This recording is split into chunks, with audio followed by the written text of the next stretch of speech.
it,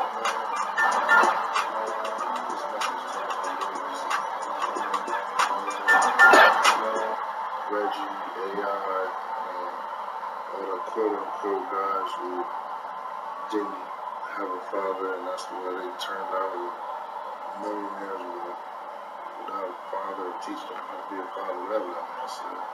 Man, y'all are great dudes, man. 100%. Their kids know that. Me, as their uncle, I know that. Don't get that no weight, man. Y'all are unbelievable people. Y'all turned out just fine. Your mothers did an unbelievable job. Your uncles, cousins, whoever helped raise y'all. Y'all helped raise me with my parents. So, I appreciate y'all, man. That's all I really gotta say, man. I love y'all. Give kids a kiss from me, man. Switch out. Uninterrupted.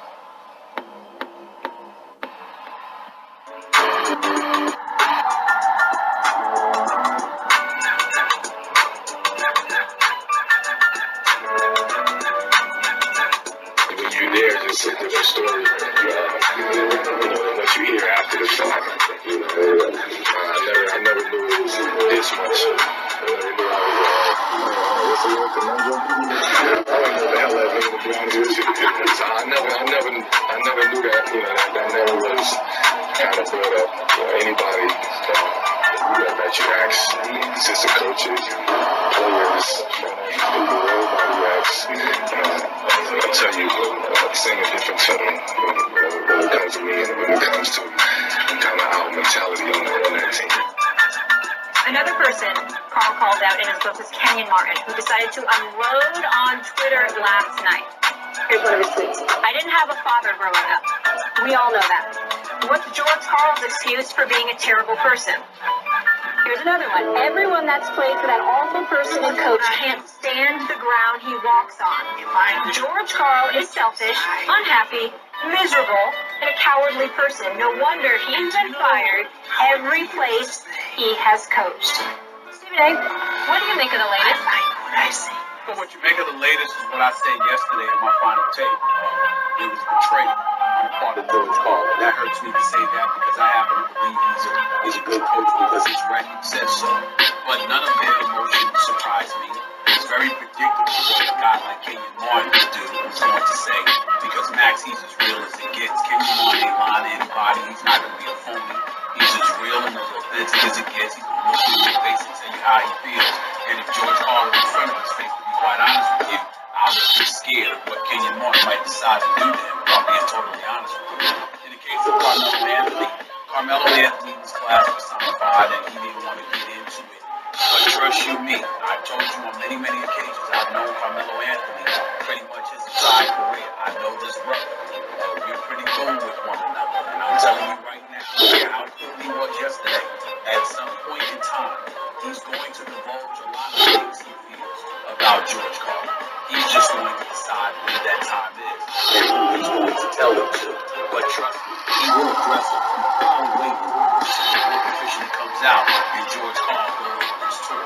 Now let's get specific in terms of what Carmelo Anthony could have said, but didn't, and probably will address sometime down the line. He may address the fact that George Karl, Denver wanted to fire this guy, and Carmelo Anthony played a very pivotal role in George Karl getting an extension in excess of $26 million, and still George Karl was unhappy because he wanted the Popovich deal that gave him the president and the GM title. He might tell you that George Karl never wanted down the house. He might tell you that George Karl looked Chauncey Billups in the face and told him to figure out something because I'm going to hand the ball to Ty Lawson. Even though Chauncey Billups was the clear leader of the team, everybody loved playing with him and for him and him being that leader. He might tell you that Karl was ticked off at Melo, and Melo was the clear leader of the team. Everybody loved playing with him and for him and him being that leader. He might tell you that Karl was ticked off at Melo because Karl wanted him to go to New Jersey because George Karl wanted Derek Favors at the time. He didn't want him to go to New York because you have to take back equitable compensation, and George Karl didn't like anything that New York had to offer. Carmelo Anthony might decide to tell you all of those things and then some. But in the end, what he said was very, very profound, and it's something that we all need to hold on to. And what that is this. They have been betrayed. You got Phil Jackson quote years ago to a much stronger degree based on these excerpts, that is. We might look at George Carl, and what we see is betrayal. Coaches coming up to you, talking to you, trying to ingratiate themselves with you in order to get you to maximize your potential to their liking. And in the process, they get very, very personal and probe. And to turn around and not only to say the things that you say, calling Carmelo Anthony a user of people, bringing up him and Kenyon Martin and talking about the absence of a father figure. Basically, they didn't have anybody to teach them how to act like a man.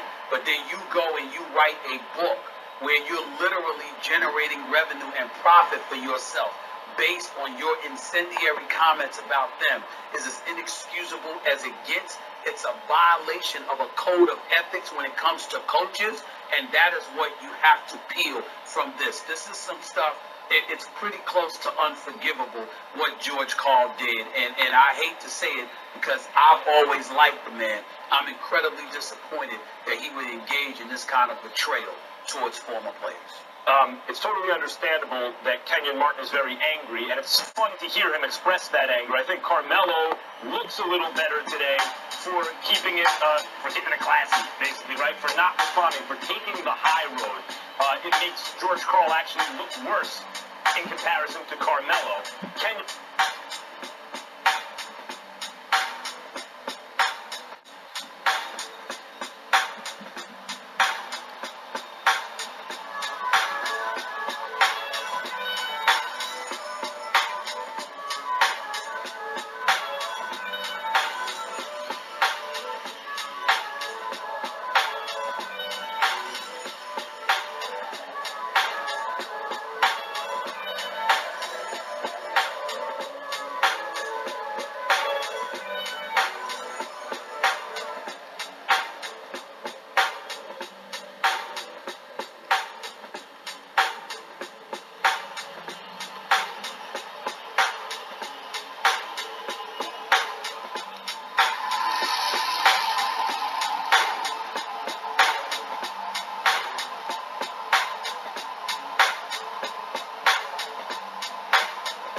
Contemporary option.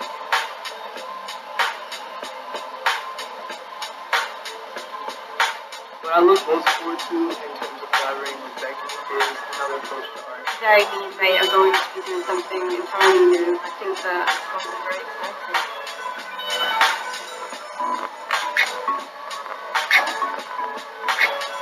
Complex news company Simpson.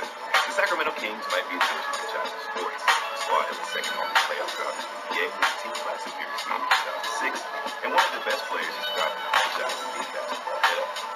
Even though optimism is high with the season in the arena and additional pieces to the roster, the Kings are still the Kings until the new season is sped up. Aaron Apollo has been in the NBA since 2007 and signed a 2-year deal with the Kings this offseason. After the next start, Apollo's role has been named for a bit and is only refusing to play. After Final 2 minutes of the Cavs win over the Warriors on Sunday. The NBA said LeBron James should have been assessed a technical foul for hanging on the rim after his dunk. They also said that Richard Jefferson made both foot-to-foot contact with Kevin Durant on the final play. LeBron responded to the report yesterday. Let's take a listen. It's not fair to the referee that you only talk about the final 2 minutes of the game and not the first 46. This play was this play just called throughout 48. That's TrueCar.com. Kentucky is not available in all states. Yesterday on Undisputed, Skip.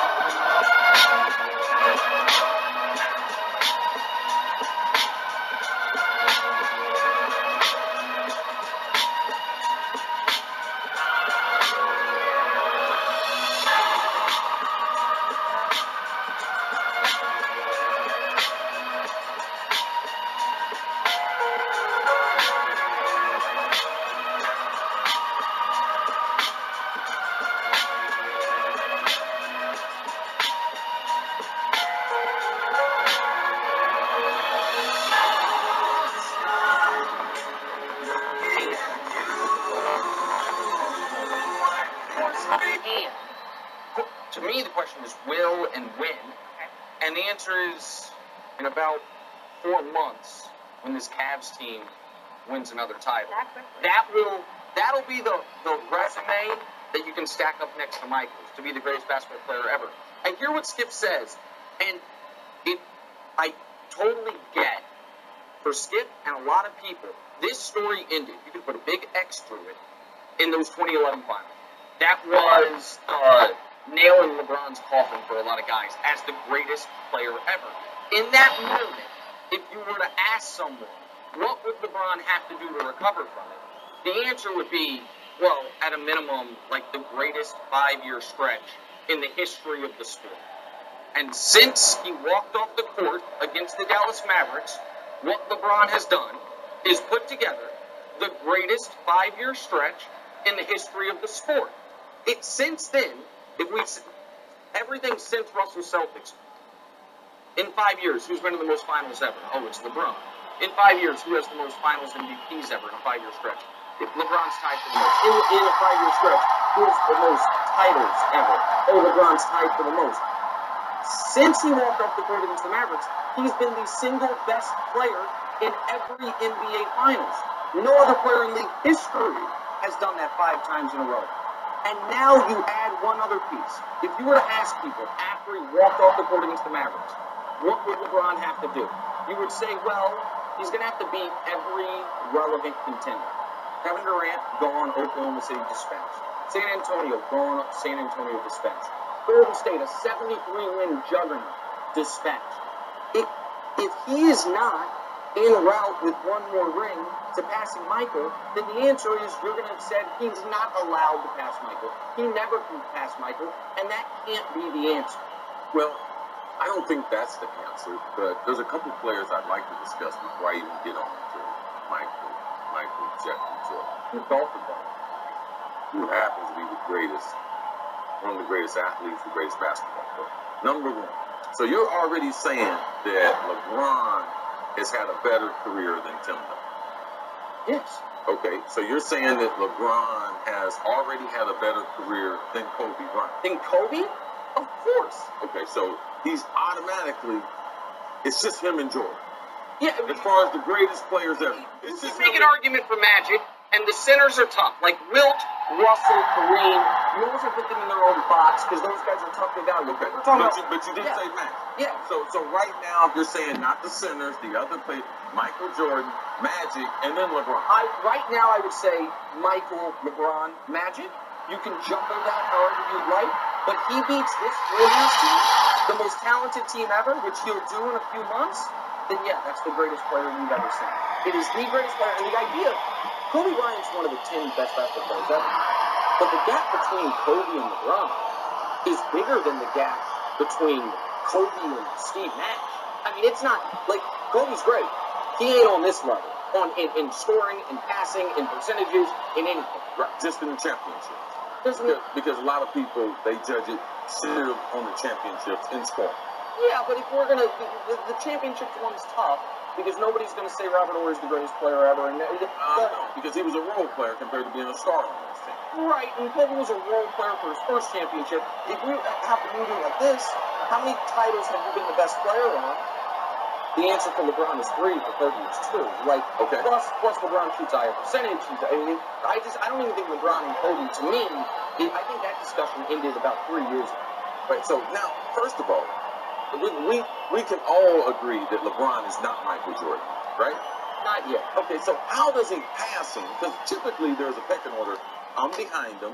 Then I get even with them, then I'm passing. But you're saying that the Warriors are so outstanding, and if he was able to defeat them in 2 or 3 years, that he would pass Michael Jeffrey Jordan.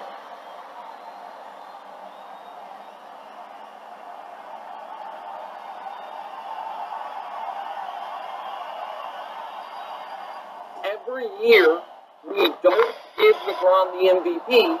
We look back on a few years later, and we say, well, that was stupid. When we gave Derrick Rose the MVP because we were mad that LeBron went to Miami and LeBron just embarrassed him in the conference finals, we looked back and said, well, that was stupid. when we gave Kevin Durant the MVP because we were sick of LeBron winning it 2 straight years. We look back and we say, Kevin Durant hadn't been better at basketball than LeBron a day in his life. And last year, when we gave Steph the MVP, and then Steph was approximately the 9th best player in the NBA Finals, when LeBron led both teams in points, rebounds, assists, steals, blocks. We look back and we say, well, that was stupid. So, like, I don't think LeBron will win it. No, but he should win it. Just like he should have won it each of the last 10. So that's like the Michael Jordan argument, like when he was playing, that he should have won. Of course. Michael got 5. They gave it to Barkley over him, just to be nice. They gave Karl Malone an MVP a year Jordan's team won 69 games, just because we were sick of giving it to Michael. Okay, I have a question for you. Yeah. If there's any other player, let's remove the names, that were putting up the numbers that Russell is putting up, regardless of what team, in any city, would they not be the MVP thus far? No, if you average a triple-double, you're going to win the award, even though the year Oscar Robertson averaged a triple-double, he actually didn't win the award. But I get it. And I won't be mad at it. I think Russell's loyalty to Oklahoma City, Russell's absolute fierce competitiveness, I'll be happy for him. I love watching him play. But it's, when you look at even